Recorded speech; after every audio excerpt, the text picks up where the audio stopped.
San Diego community celebrating the life of Padres Hall of Famer Randy Jones. Here to share more about Randy both on and off the field, sports broadcaster, coach John Kentera, also a really close friend of Randy Jones. Good morning to you. Morning, ladies. Thanks for having me today.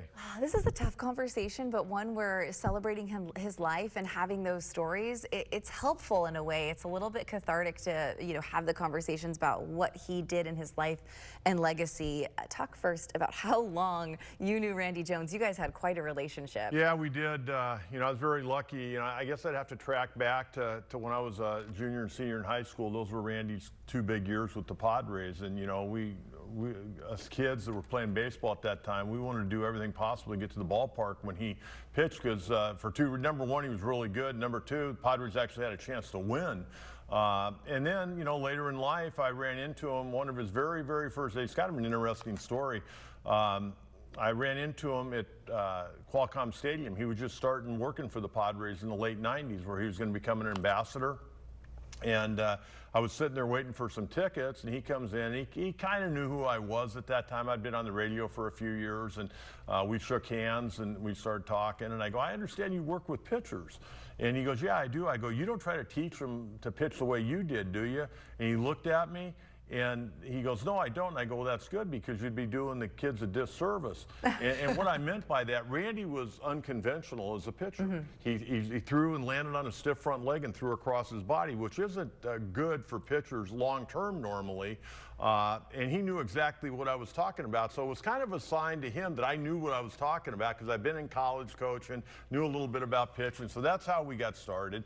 And then towards the end of the 90s, early 2000s, we started doing a baseball show, and night after night, being with that guy, he was so much fun. Sitting in the press box later on when we went over to another radio station, and I was doing the post-game show, just night after night. Whenever Randy was with you, you knew it was going to be a good night.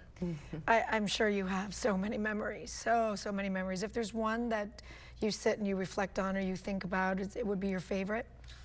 Oh. Well, there's one kind of a funny story, and I don't know, it was the early 2000s, the Montreal Expos were still in existence. And I said to Randy, I go, Randy, Montreal, they're not carrying games on radio anymore. They just decided not to be on radio. I go, do you imagine the Padres not being on radio? He goes, no. I go, let's do the Vladimir Guerrero update every night.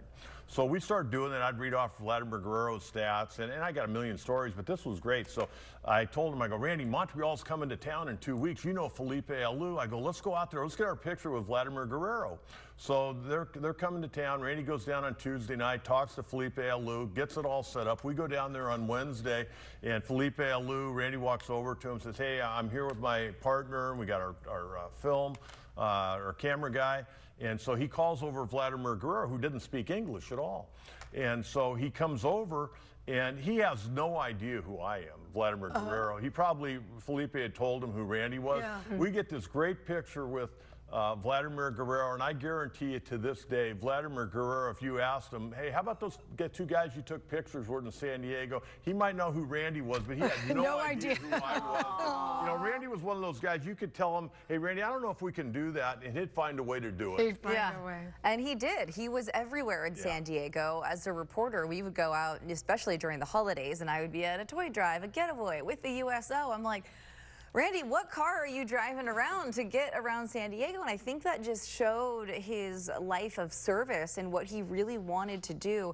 He loved baseball, but really what he loved was to help others. And you can see that in everything that he did, whether it was related to the Padres or not. Yeah, and I remember when he was getting the Randy Jones Foundation started, we were doing the post-game show, and we'd get off at midnight. And that was usual for us. And we'd walk, the streets of San Diego back to our cars, and we're always talking. And I remember one night in particular, we were standing in a parking lot, and Randy's going, I got a meeting tomorrow. I'm trying to get this foundation going. And he goes, I got to meet with a lawyer, blah, blah, blah, blah, blah.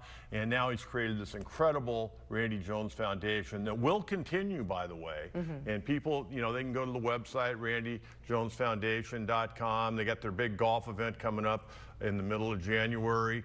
But Randy loved helping kids. He loved helping military families. He gives out scholarships. Many of those years, I've been the MC at his golf tournament. Nice. I've been the MC for his Home for Guiding Hands he was involved with for many years in El Cajon. And, you know, whenever he needed somebody to be the MC, I think I always got the first call. But he was a man that, you know, as a kid growing up, man, you idolized. And then to later in life, not only work with him, but to become really, really good friends with him.